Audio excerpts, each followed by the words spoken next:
നിങ്ങൾ കഴിഞ്ഞിട്ട് പോകുവാണോ? അതെ, ഞാനും ഈ വരണ്ട.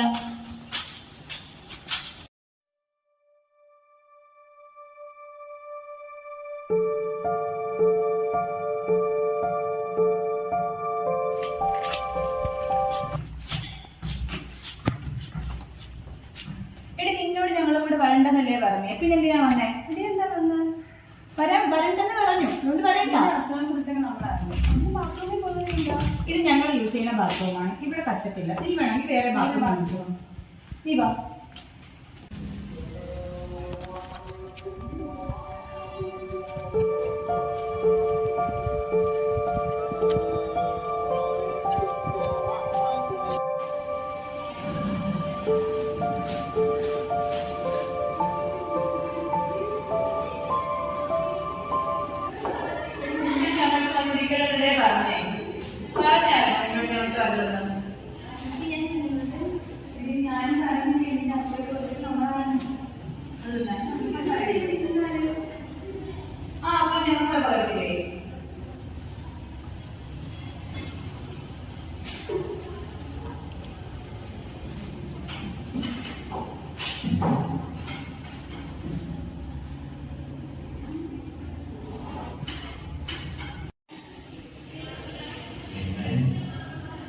എനിക്ക് അവിടെ എടുത്തിരിക്കാൻ താല്പര്യമില്ല.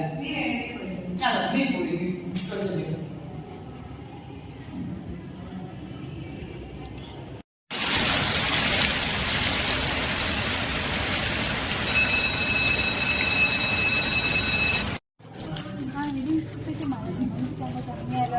എന്നാ പോവാം. അല്ലെങ്കിൽ പിന്നെ ആ നയനേനെയും കൂടെ കൊണ്ടുപോകേണ്ടി വരും.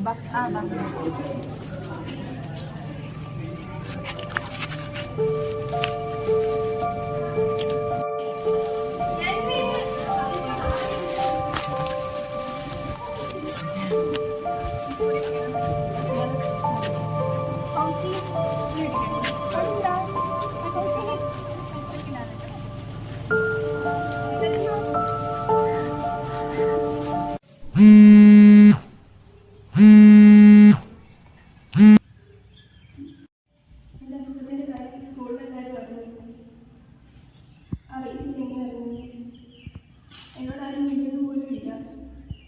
എൻ്റെ അടുത്ത് പോലും ഇരിക്കുന്നില്ല. എനിക്ക് സ്കൂളിലൊക്കെ പോകണമെന്ന് പോലും തോന്നുന്നില്ല.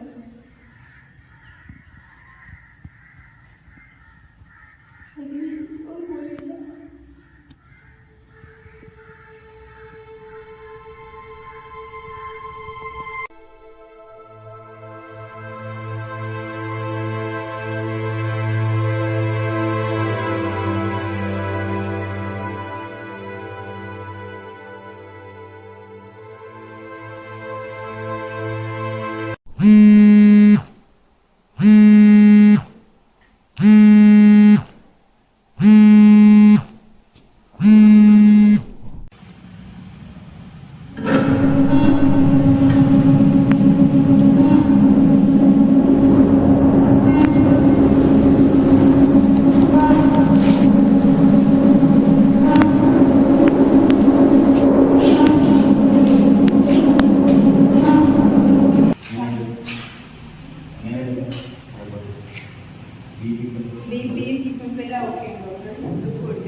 ഇല്ല ഓക്കെ.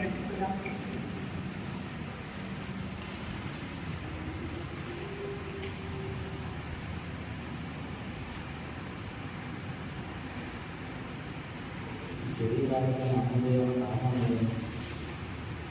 ജീവിതത്തിലുള്ള പ്രശ്നങ്ങളാണ് ആത്മാക്കളുടെ നമ്മൾ നല്ല രീതിയിൽ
അതുവഴി എന്ത് ചെയ്യുന്നു, നമ്മുടെ ശരീരത്തിന്റെ പ്രതിരോധ ശേഷി എന്ത് ചെയ്യുന്നു, കുറയുകയും ചെയ്യും. ഈ ഒരു അവസ്ഥയാണ് എന്ന് പറയുന്നത് എയ്ഡ്സ് എന്ന് പറയുന്നത്. മനസ്സിലായോ നിങ്ങൾക്ക് എന്താണ് എയ്ഡ്സ് എന്ന്?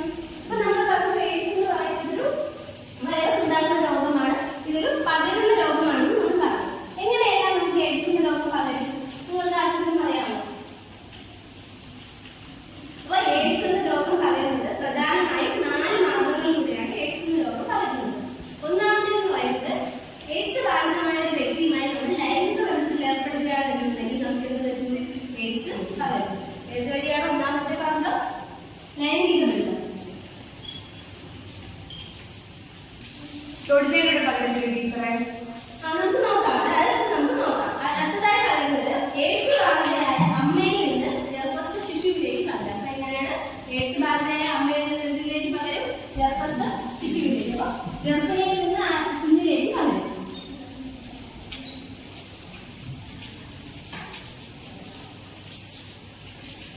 മൂന്നാമത്തെ മാർഗമാണ് അണുവിമുക്തമാകാത്ത സൂചി, സിറിഞ്ച് മുതലായവ ഉപയോഗിക്കുന്നത്. ഇത് നമ്മൾ ആ ഹോസ്പിറ്റലിലേക്ക് ഇഞ്ചക്ഷൻ മറ്റൊക്കെ എടുക്കുമ്പോൾ ആ സൂചി ഉപയോഗിച്ച് എയ്ഡ്സ് രോഗിയെ കുത്തിയിട്ട് ആണ് കുത്തുന്നത് എന്നുണ്ടെങ്കിൽ എന്ത് ചെയ്യും?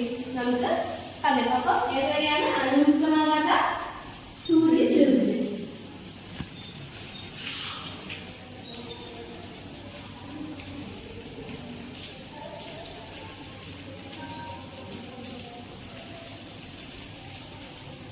അടുത്ത മാർഗം എന്താണെന്ന് അറിയാമോ?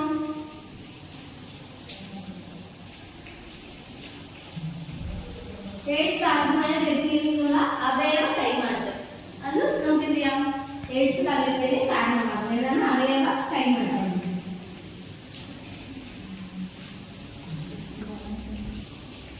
അപ്പൊ ഈ 4 കാരണങ്ങളുടെ പൊതുവായ സ്വഭാവം എന്താണ്? എയ്ഡ്സ് രോഗിയുമായുള്ള ഡയറക്റ്റ് ആയിട്ടുള്ള ഒരു എന്താണ് ഫ്ലൂയിഡ്, ബോഡി ഫ്ലൂയിഡുമായിട്ടുള്ള ഒരു കോൺട്രാക്ഷൻ വഴിയാണ് എന്ത് നടക്കുന്നത്? എയ്ഡ്സ് എന്ന രോഗം പകരുന്നത്. അല്ലാതെ ടീച്ചർ വരുന്നത് അല്ലാതെ അഗ്നി പറഞ്ഞതുപോലെ തൊട്ടോ അല്ലെങ്കിൽ സ്പർശിച്ചു എന്നതുകൊണ്ടൊന്നും എയ്ഡ്സ് എന്ന രോഗം പകരില്ല. മനസ്സിലായോ? അപ്പൊ എയ്ഡ്സ് എങ്ങനെയാണ് പകരുന്നത്? ലൈംഗിക ബന്ധത്തിലൂടെയോ അല്ലെങ്കിൽ ഗർഭിണിയിൽ നിന്ന് കുഞ്ഞിലേക്കോ അണുയുക്തമല്ലാത്ത സൂചി, സിറിഞ്ച് വഴി അല്ലെങ്കിൽ എന്റെ അവയവ കൈമാറ്റം വഴിയാണ് എന്ന് പറഞ്ഞ് എയ്ഡ്സ് എന്ന രോഗം പകരുന്നത്. ഓക്കെ, അപ്പൊ ഇതെങ്ങനെയെല്ലാം നമ്മുടെ ശരീരത്തിലേക്ക് പകരാതിരിക്കുക? എങ്ങനെ നമുക്ക് എയ്ഡ്സ്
പകരുകയുള്ളൂ.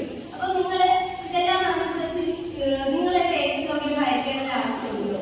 അപ്പൊ നിങ്ങൾ എയ്ഡ്സ് രോഗിയെ നമ്മൾ അയക്കേണ്ട കാര്യമുണ്ടോ? എന്താ നിങ്ങളുടെ അഭിപ്രായം? മുംതാസ് പറയും.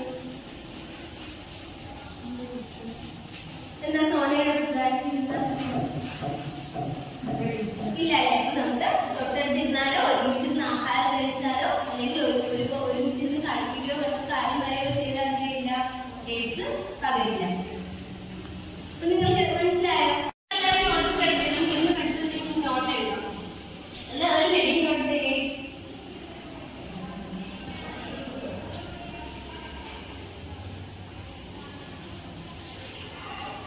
ടീച്ചർ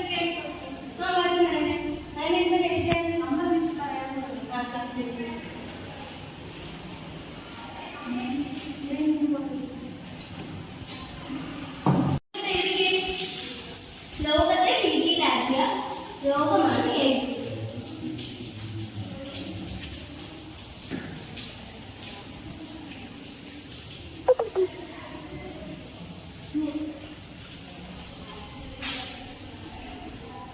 ശരീരത്തിന് പ്രതിരോധ ശേഷി നൽകുന്ന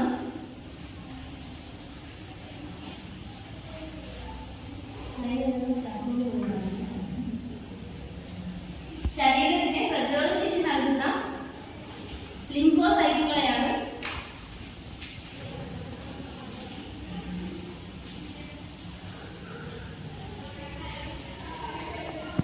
ഈ വൈറസ് ബാധിക്കുന്നത്.